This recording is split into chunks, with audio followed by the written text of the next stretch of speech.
Hey everybody, this is your host, Eric Simone, and I wanted to thank you for listening today.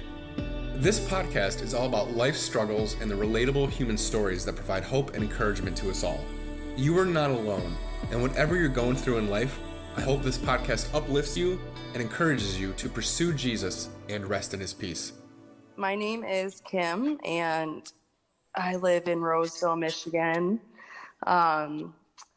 Basically, I started drinking and smoking weed when I was in high school.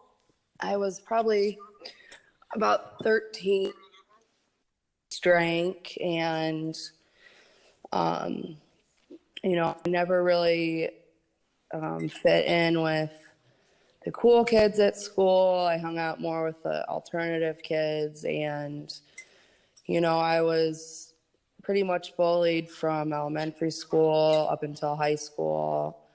And, that definitely had an effect on me, and, wanting to fit in and not feeling accepted. And, I thought that drinking and smoking and, partying would help me feel better. And I was raised Catholic. I went to catechism. I was an altar server. I went to Catholic girls camp every summer from like the age 7 to 12. And I never really had a relationship with God. I knew right from wrong. And, I always had a fear of God, but I never knew how strong his love was until I got older. But so high school, I was really good in school, surprisingly. I didn't really, skip class or anything. I liked learning, and, that I found my passion in high school, which was photography and being in the dark rooms, and I loved it. And it was kind of my way of just escaping and being able to just be by myself and express my creativity. And when I was a freshman in high school, I had some friends. I was hanging out with the wrong crowd, and a lot of those kids were smoking and doing heroin. And I tried heroin for the first time when I was 14 or 15, and I would do it once a week. I would go down and I would snort it. And eventually, though, when we were 16, a really good friend of mine died from heroin, and I made a vow that I was never gonna touch heroin again. I didn't until years later, which I'll go into. But I still drank, and I eventually got into a snowmobile accident when I was 17, 18, and I had just started college, and I started seeing a pain management doctor, and he was prescribing 240 Norcos a month.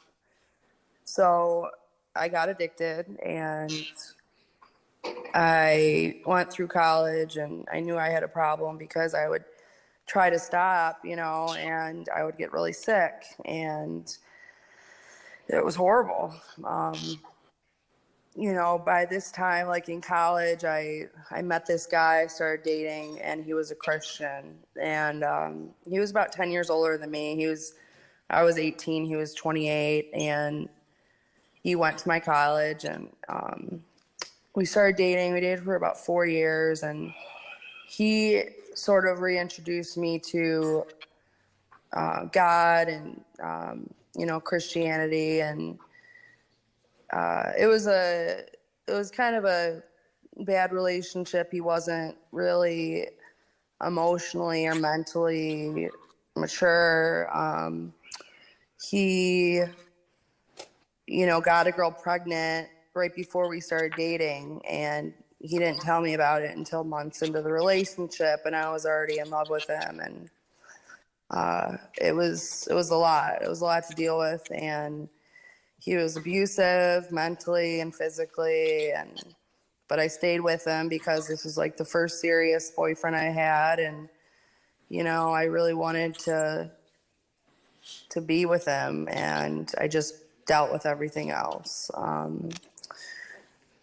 It was intense. We would sleep together, and afterwards he would tell me that we were going to go to hell and we couldn't do it, but then he would initiate things again. It was just a roller coaster. And my mom really disliked him towards the end because, he called her some names which, weren't appropriate, and she just didn't like him. So towards the end of our relationship, I was sneaking around, seeing him, and we finally broke things off, and it was my senior year of college. So I decided I wanted to get away, and I ended up going to college in Sarasota for a semester. And, I remember getting my scripts for my Vicodin, my Norcos, mailed to me there, and they'd be gone within a week, and I knew I had a problem, and I knew I had to take care of it. So when I graduated college, I went to rehab. I went to my first rehab, which was Brighton, and they put me on Suboxone, and they kept me on it for a while, like a year. And I had an argument with the doctor, and I decided that I was just going to wean myself off. Well, I did, but it was horrible. It was absolutely horrible. I was sick even like 1 or 2 months after that. I was still sick, and it was just it was the worst. So let's see. I drank, after that I drank here and there. I didn't really have a problem with pills anymore. Fast forward a little bit, and some really, bad stuff happened in like 2013. And that's when I started to use heroin and crack. And then in 2017, I decided that I was going to go away for like a long-term program. And I went into a program called Teen Challenge, which is a Christian-based rehab. And I went in Chattanooga, Tennessee, and I went January 24th, 2017, and I stayed for about 8 months. But while I was there, I was just completely willing and hopeless, and I wanted whatever it took to change my life. And that's when God came into the picture for me, and I was just overcome with joy and gratefulness, and I just fell in love. I fell in love with Jesus, and I learned so much about him through the word, and really having a relationship with God. And I got baptized April 23rd, 2017, and I just felt like an overwhelming sense of joy and peace, and I felt like I was truly redeemed, and I was a new creation, and the old was gone. And I wish I could say that that was the end of the story, that I had been sober since, but I haven't. I relapsed when I came home from Tennessee on a break. I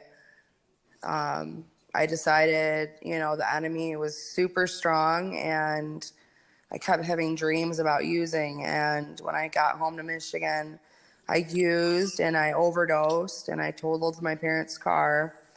And I'm lucky to be alive. Like, I'm truly blessed, because there's no way with that kind of accident. And after that, it was a really hard time for me. And it wasn't really, I've always, these past like year and a half, God's definitely been with me, but I was using periodically throughout the last year and a half, and now I'm coming up on, 5 months clean. I'm going on 5 months clean again. And my relationship is really strong with Jesus. And, I constantly am in prayer. Every morning I do devotionals. I read every single day. I read the word. And when I was younger, I didn't know what it was like to have a relationship with God. I never even thought that, he would care about me, or that, I was important or anything. But, I learned over the last couple of years who I am in Christ, and, he loves me and he accepts me no matter what. And, even though I've fallen, like, he's been there to help me get back up. And especially these last few months, my boyfriend and I are on the road to recovery together. And he's just, every single time, like, we're not sure how we're going to make rent or bills or anything, he always provides. And, as long as we're doing the next right thing and, like, working on his will and staying on the road to him, he always makes a way. And he's just continuously blessed us with a great new job, and which will be a career, and myself with photography jobs, and new equipment. And it's amazing what he's, like, truly done in our lives. And every night we pray to him and we give him the glory, because we know without him none of this would be possible. And my relationship nowadays, I just try to be a ambassador for him in whatever way I can. And I truly am excited for my future with God, and I know that wherever I go, he's going to lead me. And as long as I just stay with him and talk to him and have a relationship, that everything is going to be fine. He's never going to forsake me. And it's just unreal. Like, I am so grateful for everything that he's done for me. And, I never would have imagined that I would have such a close relationship with Jesus. And, I've been listening to a lot of podcasts lately on Faith Play, and, Joyce Meyer, Charles Stanley, Rick Warren. Like, I listen to all Christian music 99% of the time, and it's truly, that's what I want to do. Like, a heart for God will make you want to live for God, and it will make you just want to get closer and closer and try to be the best person you can be for him. It takes a lot of anxiety and worries away. Just being able to focus on him. Like, I don't, with the way I grew up and being bullied and everything, like, I know I'm enough for God, and I know that he loves me and he accepts me. And, I'm important to him, and I have a voice, and I have to use it for his glory.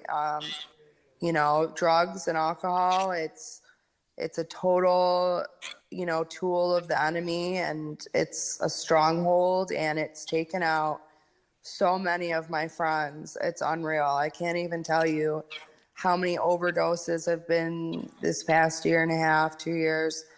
It's so sad, but I understand addiction, and I understand how much stronger God is. Like, he overcame death, and he already won the battle. But there's a lot of people whose souls aren't saved yet, and they need to hear the word, and they need to know that God is stronger than any addiction. If you just ask him for help, he'll meet you wherever you are, and a lot of people have not because they ask not, and they're not willing to give up the past and the familiarity. And I get it. It's hard, but there's so much more joy and peace and better things in God's world than it is in the earth. So I'm just super grateful that I was able to re-meet the Lord and to really build that relationship with him on love and